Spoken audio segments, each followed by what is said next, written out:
La facture, émission 598. Aujourd'hui, 15 ans de taxes perçues en trop. La Ville n'en rembourse que 3. Je trouve ça épouvantable, parce que c'est mon argent. Aider les petites entreprises ou profiter d'elles? Aussi, concessionnaire automobile, avons-nous le droit de changer d'idée?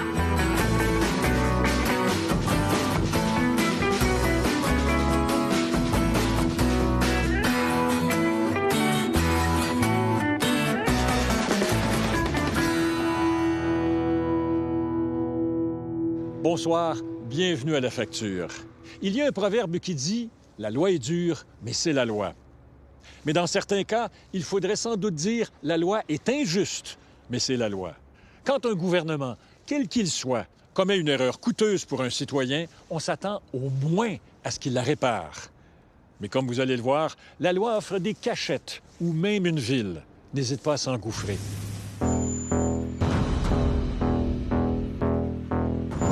Envoyer ça aux citoyens, je trouve ça épouvantable, parce que c'est mon argent. Son compte de taxes comporte une grosse erreur. La Ville devrait tout simplement réaliser son erreur et corriger la situation en remboursant à monsieur les sommes qu'il a payées en trop. L'erreur s'est reproduite pendant 15 ans. C'est plate pour monsieur Plouffe, mais c'est ça qui a du bon sens. Sans ça, ça serait n'importe quoi.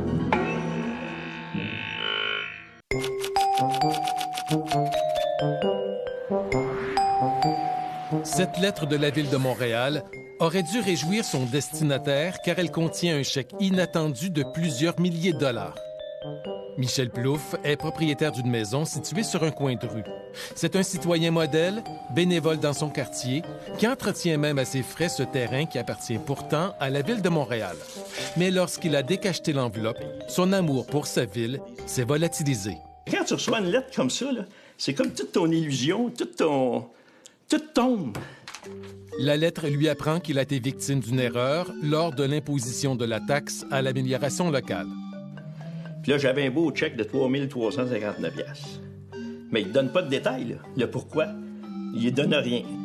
La Ville lui envoie un chèque correspondant aux 3 dernières années sans lui préciser à quand remonte l'erreur. Michel Plouffe communique alors avec le service des finances. Je pense qu'ils m'ont remboursé au complet l'erreur qu'ils ont faite. Mais là, lui, il me renseigne que non, il dit on te paye seulement les 3 dernières années. 2012, 2013, 2014. Oui, mais j'ai dit, parce que ça fait 15 ans que je paye ces infrastructures-là. Oui, mais il dit, on ne rembourse pas plus que 3 ans. Pour comprendre comment l'erreur s'est produite, il faut remonter dans le temps. En 1995, la Ville procède à de gros travaux qui impliquent l'aménagement de trottoirs, le pavage de sa rue et la réfection des égouts devant sa résidence. Ces travaux seront payés par les propriétaires qui résident aux abords de la rue. Michel Plouffe paiera cette taxe à l'amélioration locale pendant 20 ans au taux de 8,5 % d'intérêt. On reçoit un compte de taxe, c'est marqué qu'ils ont fait la rue puis le trottoir. Bien, tu regardes, effectivement, ils l'ont fait. 4 ans plus tard, la Ville poursuit les travaux, mais cette fois sur l'autre rue qui borde sa maison. Elle lui impose une deuxième taxe à l'amélioration locale qu'il devra payer aussi pendant 20 ans. Moi, il me chargeait 2 rues, là. Parce que je reste sur un coin de rue, puis on m'a toujours dit que les coins de rue, c'était plus cher. L'erreur de la Ville provient de là, a reconnu Daniel Finlay de la Ville de Montréal. Il aurait dû bénéficier d'une exemption de coin, c'est-à-dire de ne facturer que le plus petit côté. Dans son cas, ça n'a pas été fait. Il a été facturé pour les 2 côtés.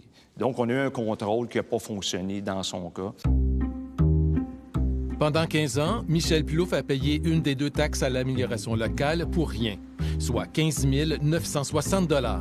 Mais la Ville ne lui rembourse que le paiement des 3 dernières années, soit 3 359 $. C'est sûr que je me sens trahi. Dans quel sens? Bien, c'est que des fois, là, je me dis, il y a des années, là, mettons qu'on va donner en 2000. Là. Mon gars, il est né en 2000. Là. J'aurais aimé ça, l'avoir, cette 1000 $-là. Tu sais, puis en 2001, puis là, l'autre, il est né en 2003. J'aurais aimé ça, l'avoir, cet argent-là.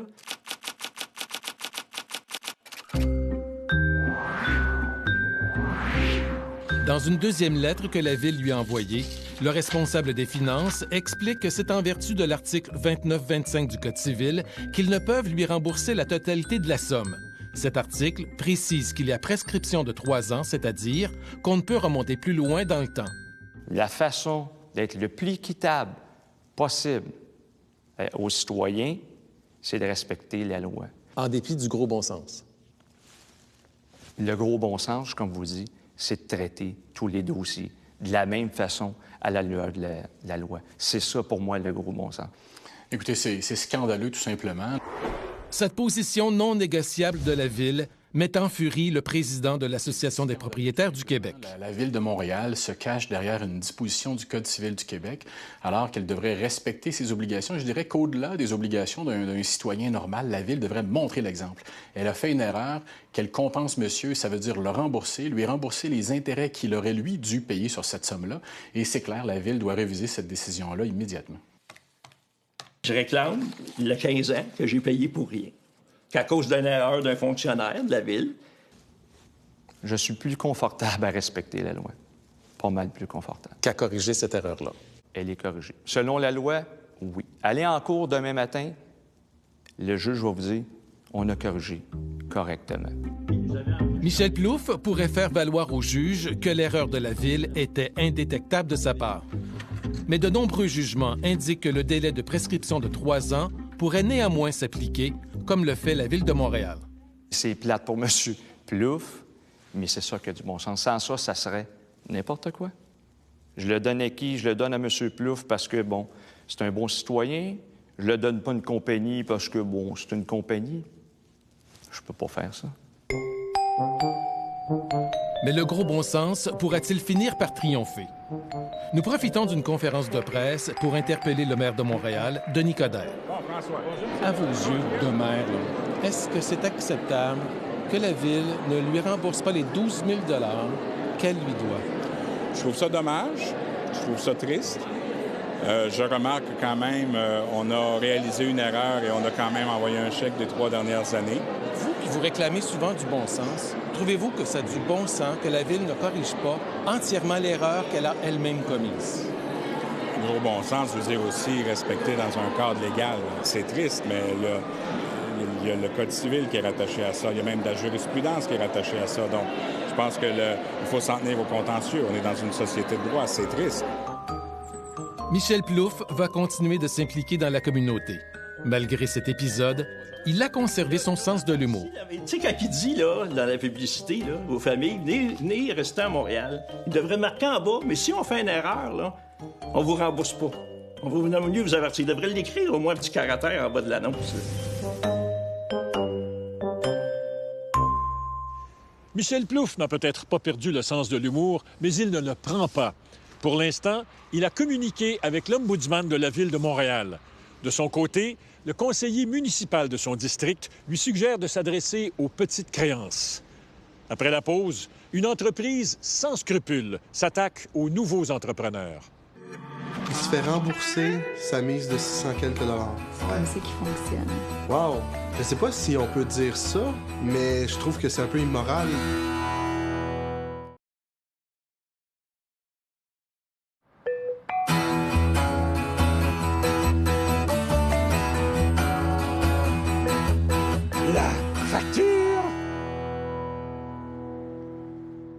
Démarrer son entreprise.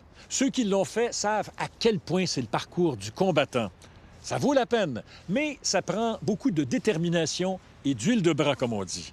Pour aider à la création d'emplois, les gouvernements offrent différents programmes de subventions. Mais comme vous allez le voir, certaines entreprises sans scrupules n'hésitent pas à profiter de ces nouveaux entrepreneurs à la recherche de subventions. Métro, boulot, dodo, comme tant d'autres, ils veulent quitter leur travail et la ville. On lâche tout pour aller partir notre projet dans le coin de l'Outaouais. C'est ce qu'on veut vraiment offrir, un hébergement quand même de bon confort, tout en étant dans la forêt. Bye bye boss? Peut-être. Mais pour lancer leur propre entreprise, il faut du financement qu'ils croient pouvoir trouver à l'aide d'un service payant sur le web. On est rendu à presque 800 $ pour pas grand-chose. L'abonnement au site coûte 647 $, plus 25 $ par mois pour une revue. Mais on n'a pas besoin de payer pour avoir ça. Ça, c'est un Ça, c'est un sauna. sauna Sauna, Berry. OK. Oui. Olivier Poisson et Marie-Josée Viau nous expliquent leur projet. Ils veulent construire de l'hébergement de luxe en forêt, un peu à l'image de ces modèles qu'ils ont trouvés sur le web. Et les chutes, c'est aux abords de la rivière La Petite-Nation. Alors, on a regroupé... Nos deux promoteurs jurent que leur rêve va se réaliser. Le terrain nous attend, puis les subventions, on y travaille pour, puis on va obtenir nos prêts, donc... Ils cherchent à obtenir un financement de 900 000 $. Avant de déranger des gens, on va commencer par faire nos recherches avec Internet aujourd'hui. Sur Google, ils tapent « subvention gouvernementale » et tombent sur le site du Centre des petites entreprises pour consommateurs. On dirait vraiment un site gouvernemental. Elle ne remarque pas le texte qui spécifie que le centre n'est affilié à aucun organisme gouvernemental. Elle clique plutôt sur l'onglet « Réussite », où elle lit l'histoire de nombreux entrepreneurs qui, selon toute vraisemblance, paraissent satisfaits. Puis, pour trouver des fonds du gouvernement, les deux remplissent un formulaire en donnant une foule de détails sur leur projet. Résultat, on leur dit qu'ils pourraient être admissibles à 8 programmes pour un financement d'1 115 000 $. C'est sûr qu'on était contents parce qu'on s'est dit enfin notre rêve qu'on pense depuis déjà 3 ans. Pour connaître les programmes, ils doivent payer. Une fenêtre apparaît à l'écran avec un chèque fictif du gouvernement. Ils appellent le numéro sans frais. Quand on réussit à parler à quelqu'un, la personne est un excellent vendeur. Nous avons parlé à ce vendeur. Il y a 250 programmes fédéraux et provinciaux de disponibles en ce moment. Puis présentement, là, il y a 200 entreprises qui sont acceptées à chaque semaine. Le problème, c'est que le gouvernement ne les annonce pas tellement. La plupart des gens n'appliquent pas aux subventions et aux prêts, sont incapables de trouver les programmes à cause de ça. Si on regarde le premier... Nos deux futurs entrepreneurs décident de s'abonner et paient 647 $. Quand ils accèdent au service, c'est la déception. C'est inutile, puisque tout ce qu'on trouvait, on l'avait déjà trouvé sur d'autres sites. Fait que c'est à ce moment-là qu'on s'est dit « Oh boy, OK, on vient de se faire avoir ». Ils auraient pu trouver de l'aide gratuitement en se rendant dans l'un des 120 centres locaux de développement du Québec. Le conseiller en développement d'entreprise, Martin Gauthier, du CLD de l'Assomption, a analysé le site Web pour nous. Donc, il nous propose, de ce que je vois, des services qui ne sont pas accessibles ici. Il reconnaît l'utilité de regrouper tous les programmes de financement, mais déplore les erreurs qu'on y trouve. Martin Gauthier le déconseille à ses clients parce que l'outil de recherche génère beaucoup trop de programmes. Le danger suivant, c'est qu'ils vont essayer de postuler là-bas, puis ils vont se faire dire non. Fait qu'ils vont perdre le temps à ce moment-là, puis ça va les décourager. Et finalement, ça peut être même contre-productif, c'est ça que vous me dites? Tout à fait. Nous tentons de savoir qui gère ce site Web. Malheureusement, ils n'ont pas pignon sur rue.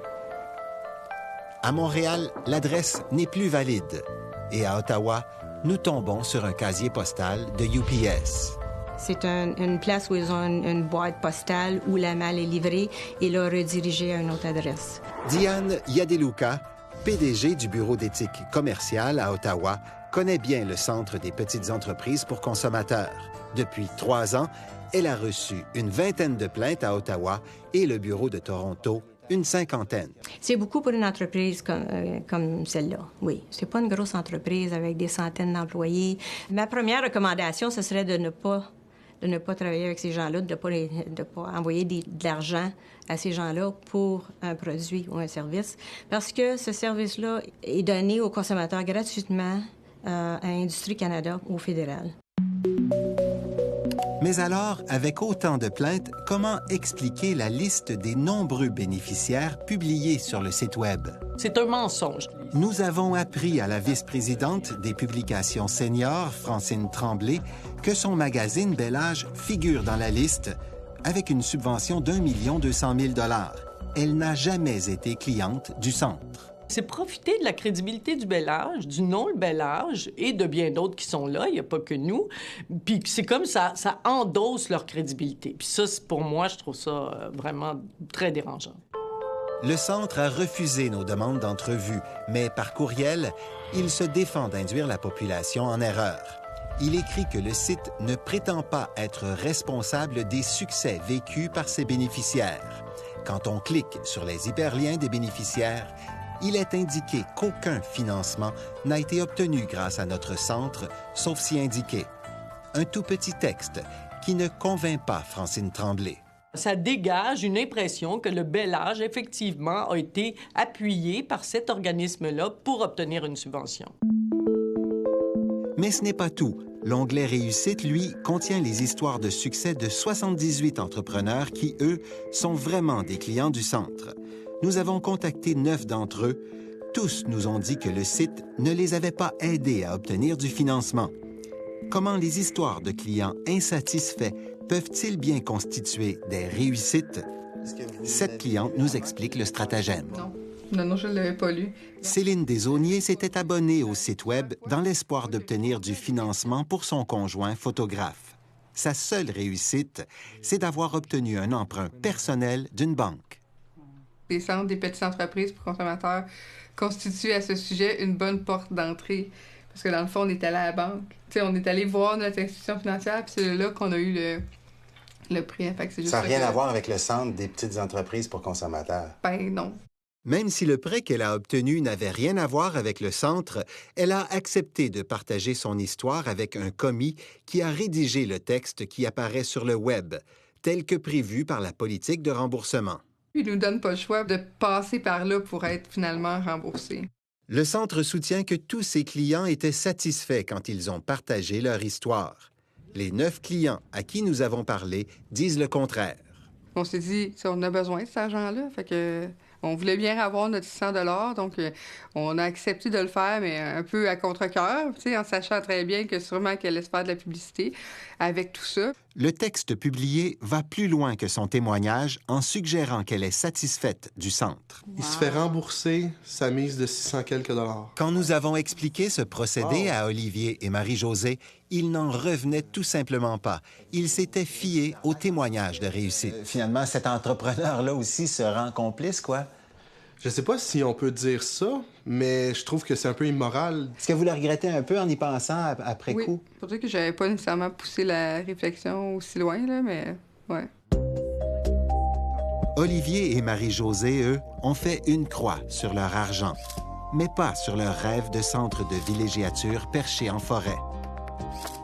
On se rend compte que c'est avec des gens qu'on construit une entreprise, donc c'est avec des gens qu'il faut entrer en contact, ça se passe pas sur Internet.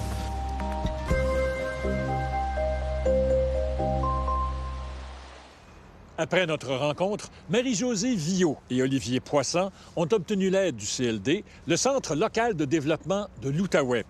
Ces CLD existent dans toutes les régions du Québec et offrent gratuitement de l'aide aux entrepreneurs à la recherche de financement. Mais on ignore ce qu'il adviendra des CLD après les importantes compressions budgétaires annoncées par le gouvernement Couillard.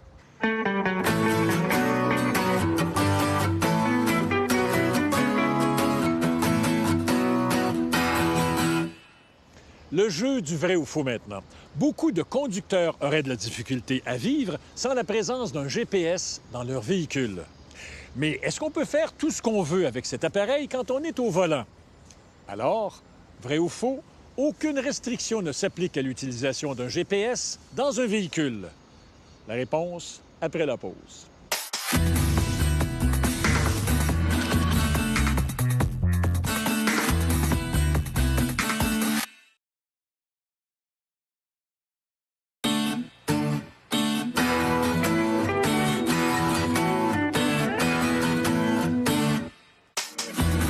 Vrai ou faux, aucune restriction ne s'applique à l'utilisation d'un GPS dans un véhicule. Faux. Votre GPS doit être installé de manière à être fixe. Il ne doit pas nuire à votre visibilité, à vos manœuvres de conduite, ni vous empêcher, par exemple, de consulter l'indicateur de vitesse. Et si jamais vous devez le reprogrammer, arrêtez-vous le long de la route, c'est la loi. Pour nous joindre, composez le 514-790-2636 ou le 1-800-790-2636. Quand vous versez un acompte à un concessionnaire pour l'achat d'une voiture neuve, est-ce que vous vous enchaînez à lui? En d'autres mots, avez-vous le droit de changer d'idée? Regardez bien.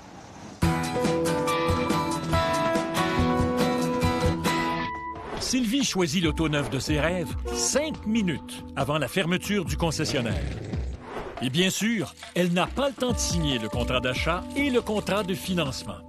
Le vendeur lui suggère donc de laisser 1 000 $ d'acompte pour réserver le véhicule. Mais le lendemain, elle s'arrête chez un autre concessionnaire, trouve encore mieux et achète une autre voiture. Elle retourne donc chez le premier concessionnaire et demande qu'on lui rembourse son acompte de 1 000 $. Mauvaise surprise. Le concessionnaire refuse. Peut-il refuser? Non. Le concessionnaire doit lui rembourser son acompte si elle change d'idée. Quand on achète une voiture neuve assortie d'un financement chez le concessionnaire, tant que le contrat de financement n'est pas signé, vous n'êtes pas lié. Sylvie a protesté. Le concessionnaire lui a finalement rendu ses 1 000 $. Le fin mot d'histoire, avec un commerçant, quand on connaît ses droits, on est gagnant. Pour plus de détails sur toutes ces questions d'acompte, visitez notre site Web. Voilà, c'était La Facture, où que vous soyez au pays, à Saint-Jean-Terre-Neuve ou à Sturgeon Falls. Merci beaucoup d'avoir été là.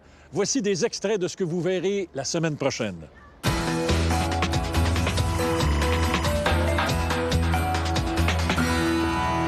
Vous me devez 7 piastres et 12 et vous avez le front de me dire que vous me l'enverrez pas. Ça fait 6 mois que je vais me faire rembourser, puis vous voulez me vendre des nouveaux produits. Bell Canada leur doit de l'argent. Il y a quelque chose qui va pas, là. Mais elle ne les rembourse pas. Vous êtes une gang de voleurs. J'accepte pas ça, monsieur. Et j'ai claqué la ligne. Oui, ça me choque. Moi, je veux pas la justice. C'est pas juste ça.